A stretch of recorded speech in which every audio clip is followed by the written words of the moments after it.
everyone, this is Rosa Kelly and I'm here with another project for our 13 days of Halloween series. I hope that you guys are enjoying every single project so far and let me know which one's your favorite. I'm so excited. I have a couple favorites, but it's really they're also, different, and I always put a lot of love in everything I do. So I love them all.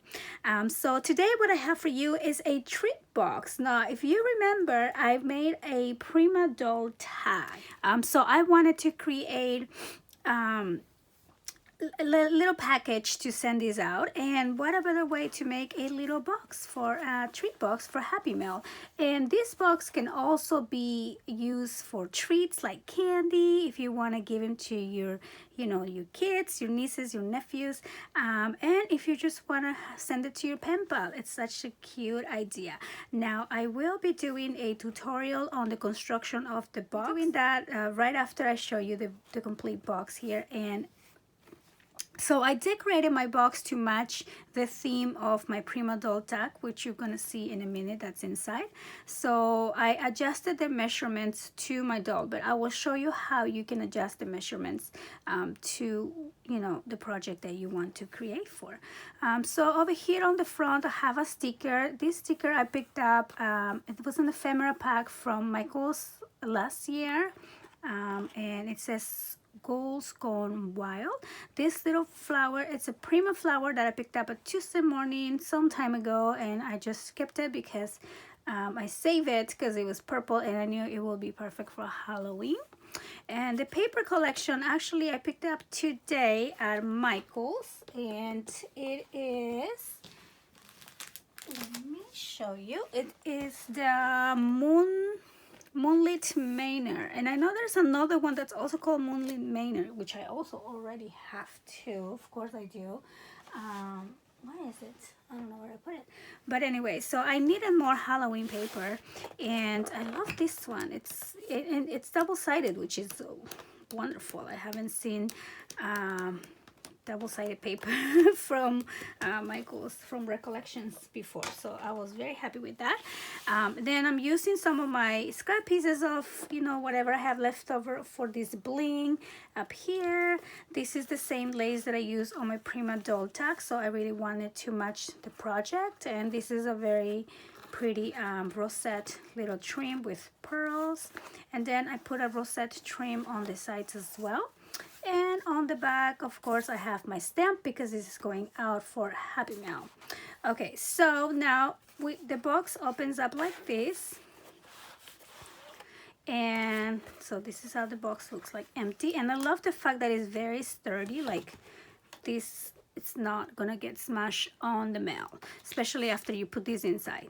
So it's a good sturdy base box. And on the inside, like I said, I have the Prima Doll tag that I previously made on, I believe it was my day 1, and I also did a tutorial for that, so go back and check if you want to see how I did it. And again, I also did my stamp on that. And then for a couple little extra goodies, I got some of these big bling pieces. I don't know if these are called bling, but and I did redo the wrapping so it will match my project. And I love when your wrapping matches your project because it just makes everything come together.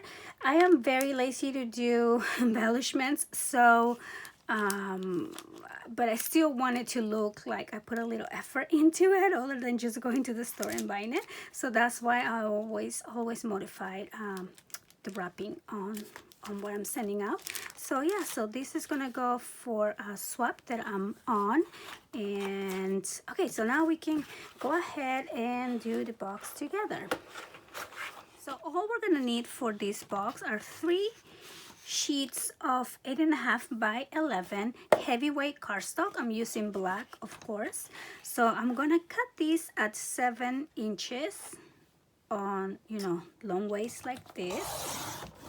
So this is gonna be the piece for the inside, and then for the 2 on the outside, I'm gonna cut these at 7 and what is this, an 8. Okay, just a little bit bigger than a 7. So 7 and an 8, and I'm gonna put these ones on this other side so I don't get them mixed up. and this one again 7 and an 8.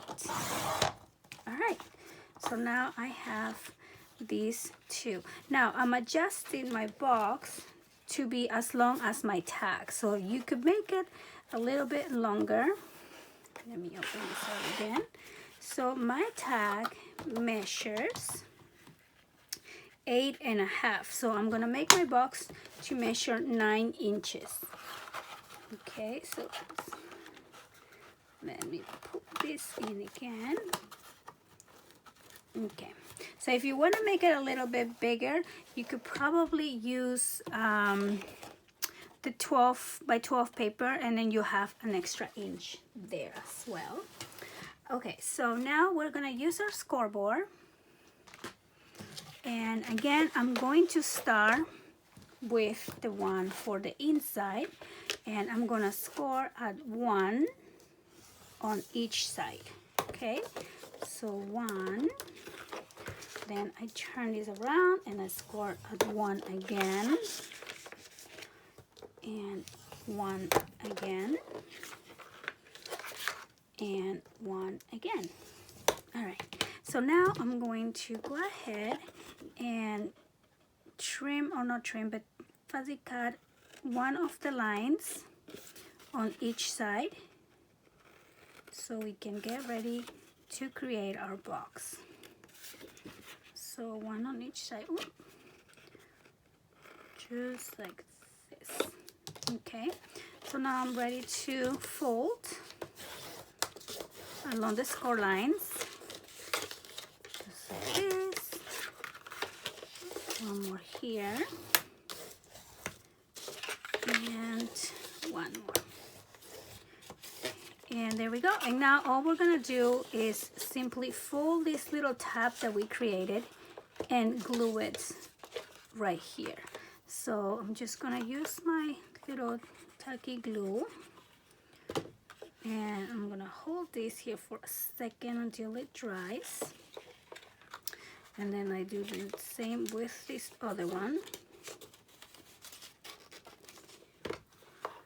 and just put it together just like that, and this one as well.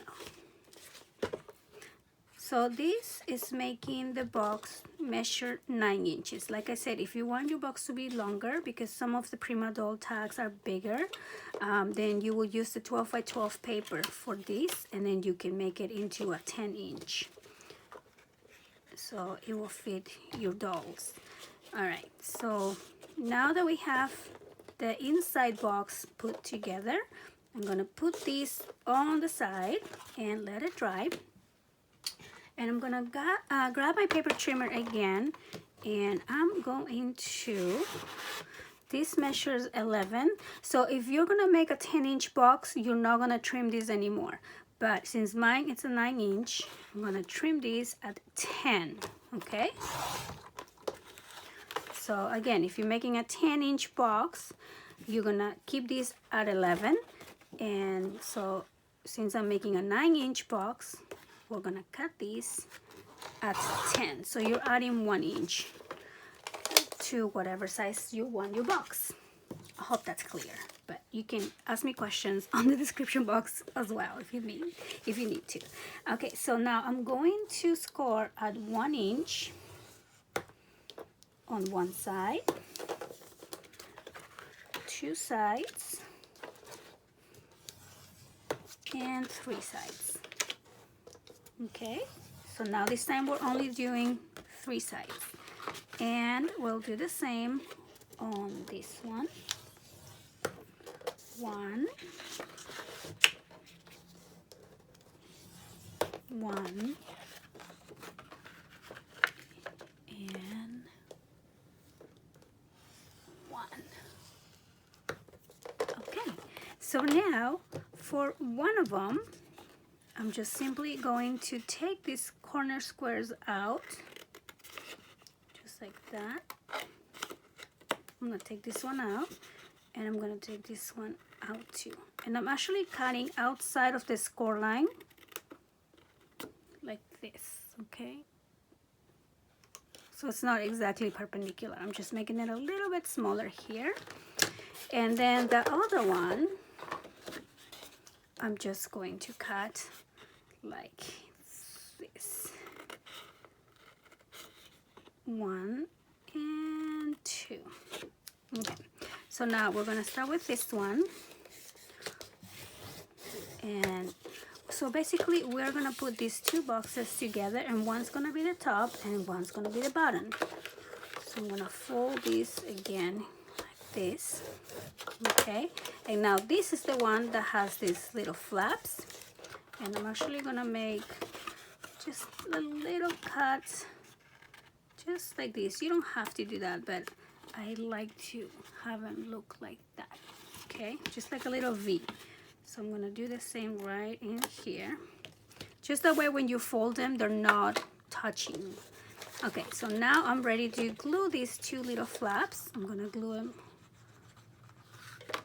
one over here and like this. Okay, make sure they're perpendicular. Oops. And they're standing up. Okay, now we're gonna grab the second box, the second part, and fold along the score lines. 1, 2, 3.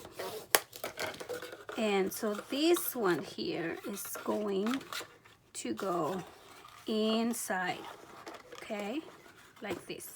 So to make that happen, I'm going to add glue all around the inside. So I'm just gonna go like this,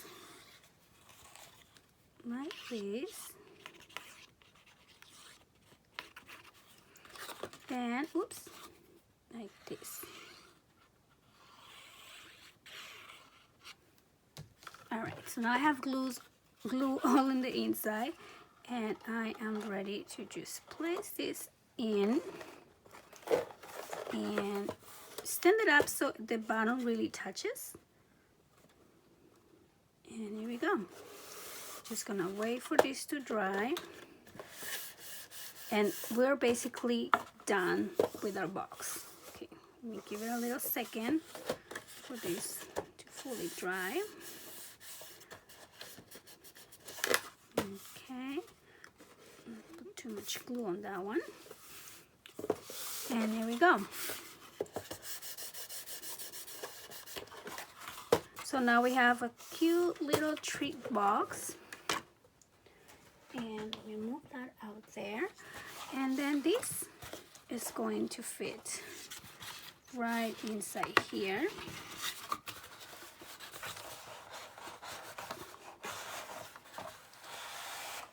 Just like so. And there you go. So that's how I made my little box. And oh, and I did add this little ribbon here so it's easy to pull out. And then after I add the ribbon, I just add a little cutout here so to make sure that I glue my ribbon down really secure, you know. And that's about it. I really hope that you guys enjoy this quick, easy tutorial, and I hope that you're enjoying the series. And don't forget to leave your comments down below to participate on the giveaways. Please visit Robin and Elizabeth's channels as well and check out their projects and make sure to subscribe to them. And yeah, thank you so much for watching.